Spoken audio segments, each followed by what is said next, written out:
బాహుబలి 2 చిత్రం రిలీజ్ కి సిద్ధమైంది. ప్రపంచ వ్యాప్తంగా భారీ ఎత్తున రిలీజ్ చేయడానికి సన్నాహాలు చేస్తున్నారు దర్శక నిర్మాతలు. అయితే తాజాగా కర్ణాటకలో మాత్రం బాహుబలి 2కి కష్టాలు తప్పడం లేదు సరికదా, మరిన్ని కష్టాలు ఎక్కువయ్యాయి. కన్నడంలో బాహుబలి 2ని రిలీజ్ చేయనిచ్చేది లేదని కన్నడిగులు ఆగ్రహం వ్యక్తం చేస్తున్నారు. ఈ విషయంలో దర్శకులు ఎస్ఎస్ రాజమౌళి జోక్యం చేసుకుని కన్నడ చిత్ర పెద్దలతో మాట్లాడినప్పటికీ ప్రయోజనం లేకుండా పోయింది. ఇంతకీ కన్నడిగులు బాహుబలి సినిమాపై ఇంతగా కత్తి కట్టడానికి కారణం ఏంటో తెలుసా? కావేరీ నదీ జలాల సమస్య వచ్చినప్పుడు కట్టప్పగా నటించిన సత్యరాజ్ తమిళులకు మద్దతుగా మాట్లాడిన మాటలే కారణం. సత్యరాజ్ క్షమాపణ చెప్పేంత వరకు బాహుబలిని రిలీజ్ కానిచ్చేది లేదంటూ మొండికేస్తున్నారు. మరి ఈ వివాదం ఎప్పుడు ముగుస్తుందో చూడాలి. నా పేరు ధనుష్ రిషి, అందరూ ముద్దుగా దరి దరి అని పిలుస్తుంటారు. దేవుడికి నా పైన ఉన్న క్లారిటీ, నా బ్యాడ్ లక్ ఉన్న గ్రావిటీ నాకు చిన్నప్పుడే అర్థమైంది.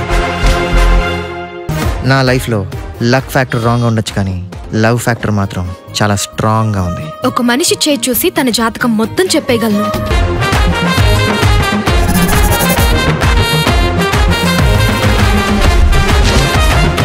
Coming soon.